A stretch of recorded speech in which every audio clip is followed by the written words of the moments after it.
25장 황제에게 상소하다.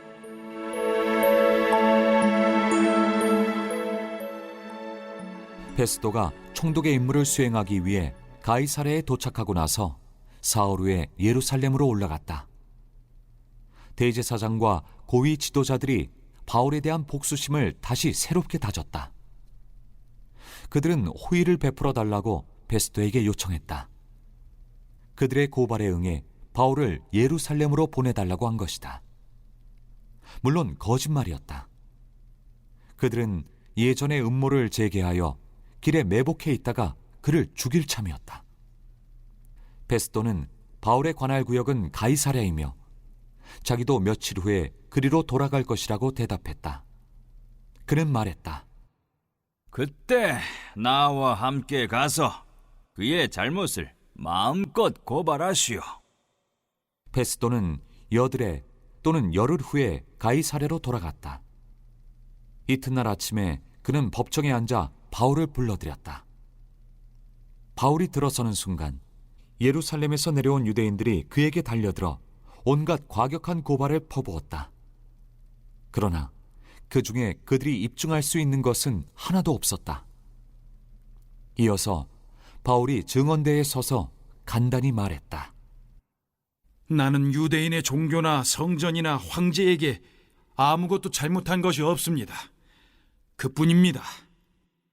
그러나 베스도는 유대인들의 환심을 사고 싶어 이렇게 말했다.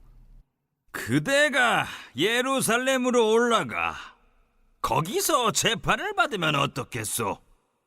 바울이 대답했다. 이 순간 나는 황제의 법정에 서 있습니다. 나는 얼마든지 이 자리에 설 권리가 있으며 앞으로도 계속해서 여기에 서 있을 것입니다.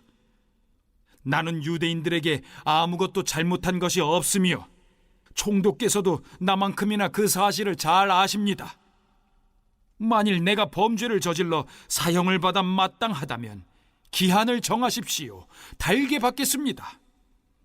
그러나 총독께서도 아시는 것처럼 저들의 고발이 사실무근이라면 아무도 저들의 터무니없는 수작을 따르라고 내게 강요할 수 없습니다.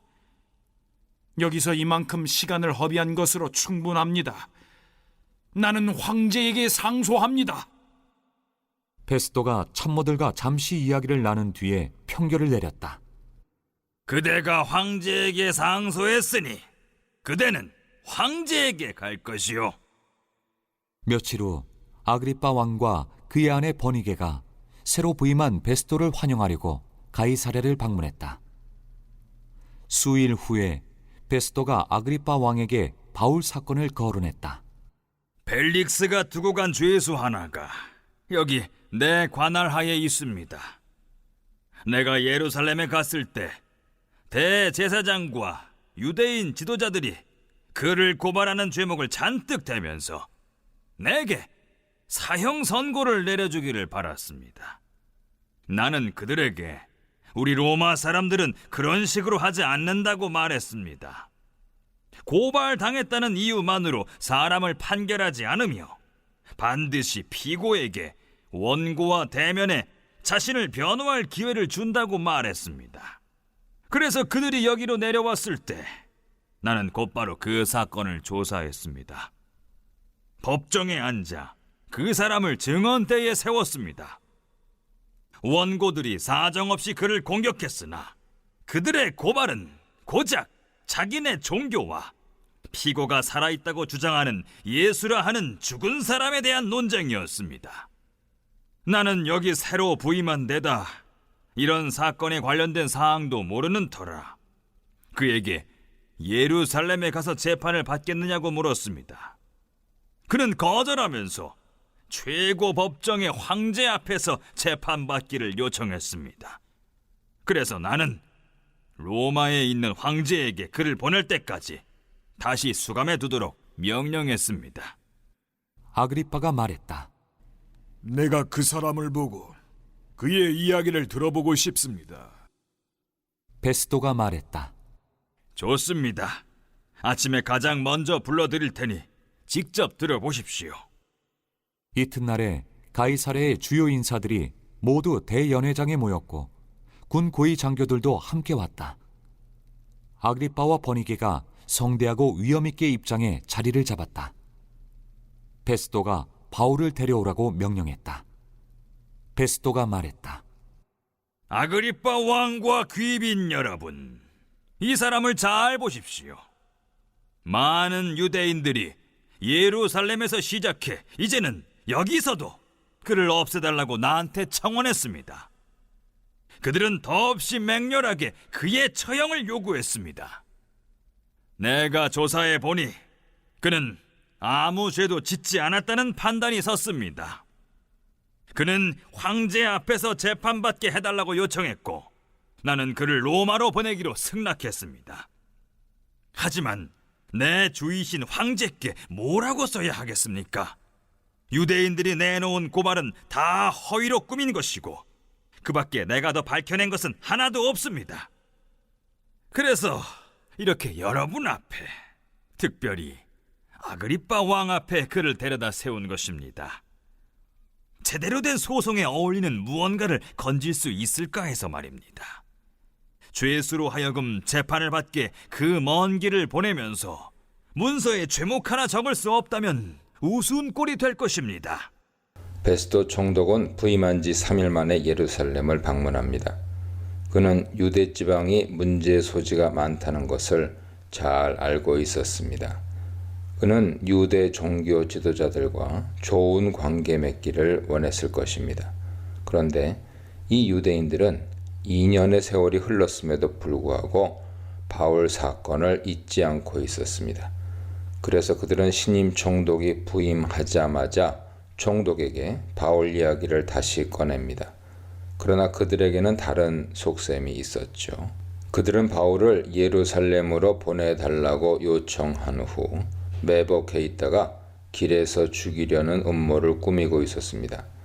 당시 대제사장은 이스마엘 벤 피압이었습니다. 요세푸스는 당시 산헤드린 공회가 내부적으로는 권력 다툼이 심했던 시기였다고 전합니다. 옳지 아니한 일, 아토포는 문자적으로 제자리가 아닌이라는 의미입니다. 이 표현에서 우리는 공식 재판을 열기 이전에 어떤 결정도 내리지 않겠다는 베스도의 강한 의지를 보게 됩니다. 이렇게 해서 총독 베스도는 유대인들의 살해 음모로부터 다시 한번 바울을 지켜주는 사람이 됩니다. 6절로 12절입니다. 베스도가 가이사랴로 돌아온 이튿날 공식 재판이 열립니다. 가이사랴에서 공식 재판을 통해 다시 한번 바울을 기소할 기회를 얻은 유대인들은 이번에도 그의 혐의를 증명할 만한 강력한 증거를 제시하지 못했습니다. 2년이라 세월이 흘렀기 때문에 아마도 증인이나 목격자를 내세운다는 것이 더욱 어려웠을 것입니다. 누가는 고소 내용을 다시 소개하지 않습니다. 고소 내용은 사도행전 24장 5절 6절에 나오는 내용과 별반 다르지 않았을 것이기 때문입니다. 누가는 단지 그들이 바울의 혐의를 증명하지 못했다고 말합니다. 어떤 학자들은 여기서 누가가 로마인들이 잘 보관해 두었던 법정 자료들을 참고했을 것이라고 추측하지만 우리는 그것에 대해 알 길이 없습니다. 하지만 그 가능성도 배제할 수 없죠. 윈터에 의하면 250개 이상의 공식 소송 절차 기록이 담겨있는 파피루스가 발견되었는데 이 문서들을 통해 우리는 주후 50년부터 속기법이 사용되었음을 알 수 있습니다. 물론 거기 적혀있는 내용은 각 사람의 진술 내용을 요약한 것이죠. 윈터는 거기 나오는 진술들이 사도행전 24장에 나오는 진술과 비슷한 진술들이라고 주장합니다. 이는 사도행전에 기록된 진술들이 너무 짧아 진정성이 의심된다고 주장하는 일부 회의주의론자들의 주장을 반박하는 자료가 됩니다. 바울은 그들 기소에 대해 다시 한번 자신의 무죄를 변호할 수밖에 없었습니다. 자기는 유대인들의 율법을 어긴 적도 없고 성전을 더럽힌 적도 없다며 무죄를 호소합니다. 그리고 로마법도 어긴 적이 없다고 말합니다. 9절은 베스도가 유대인의 마음을 얻고자 하여라고 기록합니다. 여기서도 벨릭스 재판 때와 마찬가지로 바울은 무죄 판결로 석방되어야 했습니다. 그러나 베스도 역시 벨릭스와 마찬가지로 자신의 재임 초기에 유대인들과의 우호적인 관계를 유지하기 위해 최종 판결을 유보합니다. 베스도는 바울에게 예루살렘에 가서 재판받을 것을 제안합니다. 10절에서 바울은 베스도 제안을 거부하죠. 베스도의 제안은 어쩌면 몇몇 사내들인 공회원을 재판의 자문위원으로 두겠다는 의미였을 것입니다. 당시 로마 법정에서도 재판장은 판결을 돕기 위한 자문들을 두었습니다. 오늘날로 말하면 배심원 같은 역할이라고 할 수 있을까요? 바울은 그렇게 되면 공정한 재판이 이루어지기는 불가능하다는 것을 너무도 잘 알고 있었기 때문에 이를 거부합니다. 바울의 이러한 거부는 정당한 것이었죠. 11절에서 바울은 자신의 입장을 분명하게 표명합니다. 만일 내가 불의를 행하여 무슨 죽을 죄를 지었으면 죽기를 사양하지 아니할 것이나 만일 이 사람들이 나를 고발하는 것이 다 사실이 아니면 아무도 나를 그들에게 내줄 수 없나이다. 내가 가이사께 상소하노라.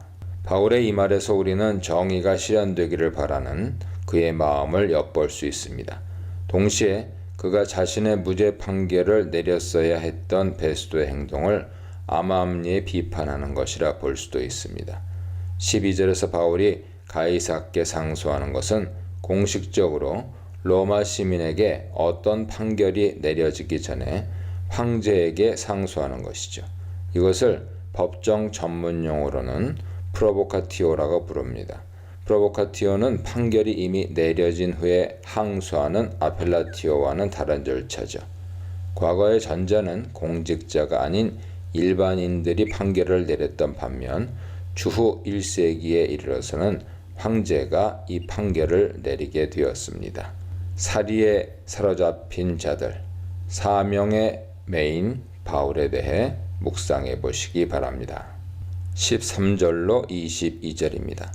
바울이 가이사에게 항소했지만 로마법에 따라 베스도가 바울 기소권에 대한 보고서를 작성해야 했습니다. 그래서 바울이 당장 로마로 호송되는 것은 아니었죠. 13절에 등장하는 아그리빠 왕은 헤롯 아그리빠 2세로서 아그리빠 1세 아들입니다. 아그리빠 1세는 사도행전 12장에서 사도 야고보를 죽이고 베드로까지 처단하려다가 주의 사자가 침으로 벌레에 먹혀 죽었던 장본인입니다. 로마는 아그리빠 2세를 팔레스틴 북동쪽을 다스리는 분봉왕으로 세웠습니다. 물론 유대와 사마리아와 대부분의 갈릴리 지역은 로마 총독부 관할이었죠. 로마가 그에게 대제사장 임명권을 주었다는 사실은 로마가 그를 얼마나 신뢰할 만한 사람으로 보았는지 대변해 줍니다. 아그리빠 왕은 종교적인 면에 있어서 상당히 신실한 유대주의 신자였으며 유대주의와 관련된 문제에 있어서 상당한 전문 지식을 가지고 있었습니다. 그는 주후 70년 예루살렘의 멸망으로 끝난 유대 전쟁에서 로마 편을 들었습니다. 버니게는 아그리빠 왕의 아내가 아니라 1살 어린 누이 동생입니다. 버니게는 남편, 사실은 그녀의 삼촌인데요. 남편이 죽자 아그리빠 왕과 함께 살았습니다. 근친상간이란 소문이 돌기도 했지만 사실과는 다르죠. 차후 티투스가 로마 황제 자리에 오르기 전에는 그와 애정 관계를 맺기도 했습니다. 버니게는 티투스가 황제가 된 후 로마로 찾아왔지만 티투스는 국민들 여론에 부딪히자 그녀를 다시 되돌려 보냅니다. 아그리빠 왕의 또 다른 누이 동생은 벨릭스의 아내 드루실라죠. 누가는 베스도 총독이 부임하자 이 두 사람은 베스도에게 문안하러 가이사랴에 왔다고 전합니다. 아그리빠 왕이 베스도를 예방한 것이죠. 아그리빠 왕에게는 로마의 고위 인사들과 좋은 관계를 맺어놓는 것이 하나도 나쁠 것이 없었습니다. 베스도는 아그리빠 왕에게 바울의 기소 사건과 관련해 자문을 구합니다. 베스도가 아그리빠의 자문을 구한 것은 그 역시 이 문제가 유대인들의 종교 문제라는 것을 인식했기 때문입니다. 14절로 21절에서 누가는 지금까지 있었던 일을 베스도가 아그리빠 왕에게 설명하는 방식으로 정리하는데 바울 기소 사건을 로마인의 관점에서 다시 들려줍니다.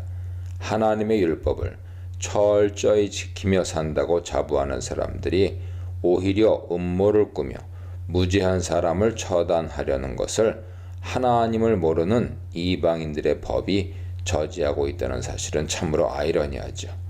오늘날 타락한 교회에서도 하나님의 이름으로, 성경의 이름으로 여러 만행이 정당화되고 있지는 않은지 생각해야 합니다. 그는 예루살렘을 방문했을 때 처음으로 이 사건을 접했습니다. 그때 유대 종교 지도자들은 바울 건을 다시 들고 나왔고 바울을 처벌하여 이 오래된 사건의 종지부를 찍어줄 것을 요구했습니다. 그러나 베스도는 그들의 이러한 일방적인 요구를 받아들이지 않았습니다. 로마법은 피의자가 기소 내용을 듣고 이에 반론을 제시할 수 있는 공정한 재판을 하도록 되어 있었기 때문이죠.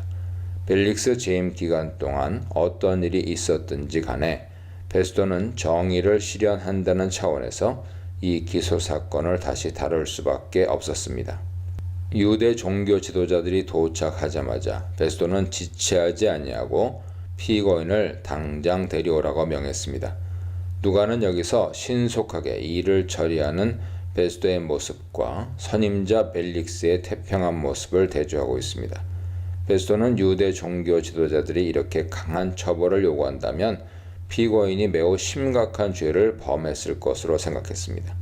그러나 원고들이 일어서서 바울에 대한 죄목을 들어놓았지만 베스도가 생각했던 죄목은 하나도 제시되지 않았죠. 베스도는 이 문제의 핵심이 자기들 종교에 관한 것임을 깨닫게 됩니다. 여기서 사용된 헬라어 단어는 자기네들 종교라는 다소 비하적인 의미를 내포하고 있습니다.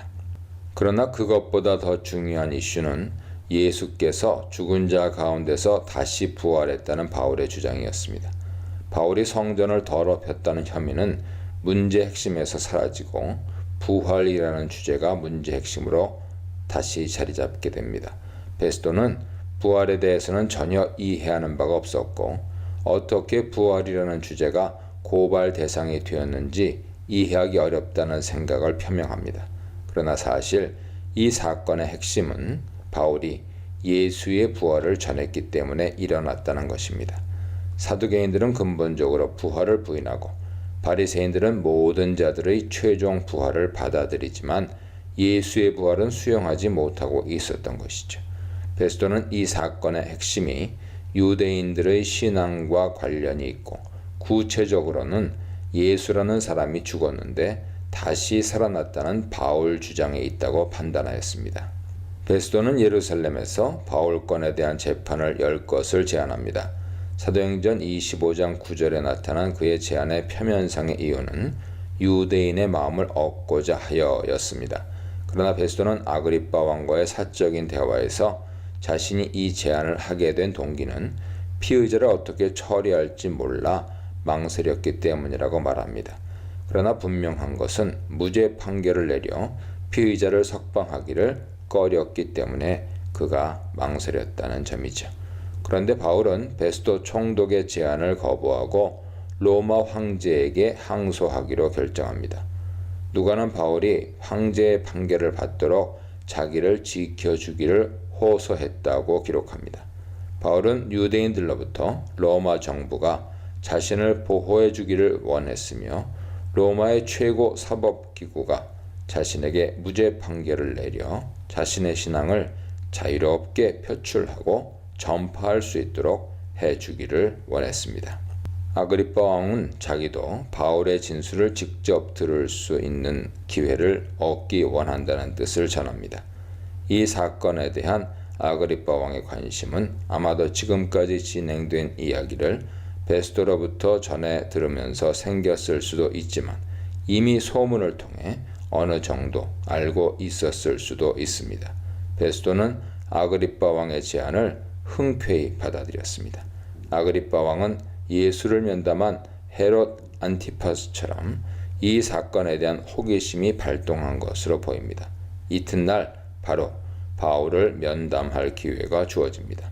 그 자리에는 아그리빠 왕과 버니게뿐만 아니라 천부장들과 도시 고위 인사들도 동석합니다. 곧이어 바울이 들어왔습니다. 그러나 비록 바울이 주 예수의 몸으로 이 자리에 서게 되었지만 누가에게 그는 주인공과 같은 인물이죠. 그리스도인 독자들에게 바울은 이 자리에서도 가장 중요한 인물입니다. 바울은 누가복음 21장 12절의 예언을 성취하는 인물로 그려지고 있습니다. 누가는 예수께서 누가복음 21장 12절에서 내 이름으로 말미암아 너희에게 손을 대어 박해하며 회당과 옥에 넘겨주며 임금들과 집권자들 앞에 끌어가려니와 라고 하신 말씀과 사도행전 9장 15절에 예수의 말씀을 성취하는 인물로 바울을 그리고 있습니다. 이 사람은 내 이름을 이방인과 임금들과 이스라엘 자손들에게 전하기 위하여 택한 나의 그릇이라. 베스도는 유대 모든 무리가 크게 외치되 살려두지 못할 사람이라고 하여 예루살렘에서와 여기서도 내게 청원하였으나 내가 살피건대 죽일 죄를 범한 일이 없는 자로 바울을 소개합니다. 그는 사내들인 공회가 유대 모든 무리를 대표하는 것처럼 과장되게 묘사합니다. 아그리빠 왕과 버니게를 제외하면 모두 유대인이 아닌 청중에게 베스도는 자신의 소견으로 바울은 사형에 처할 만한 죄를 범하지 않았다고 밝힙니다. 그러나 바울이 로마 황제에게 항소하였으므로 그를 로마로 보내기로 결정했다고 덧붙입니다. 베스도는 26절에서 바울을 아그리빠 왕을 비롯해 여러 고위 인사 앞에 세운 이유를 설명합니다. 그는 이 신문을 통해 바울을 로마 황제에게 보낼 때 피고인에 대한 죄목을 좀 더 정확하게 기록할 수 있는 증거와 자료를 얻으려 한다고 말합니다. 죄수를 보내면서 혐의가 없다는 보고서를 보낸다는 것이 얼마나 허무맹랑합니까? 그 역시 자신의 안위만을 염려하고 있습니다. 진리보다 실리를 택한 사람, 패한 듯하지만 승리한 사람, 진실이 아니라 거짓의 사람에 대해 묵상해 보시기 바랍니다.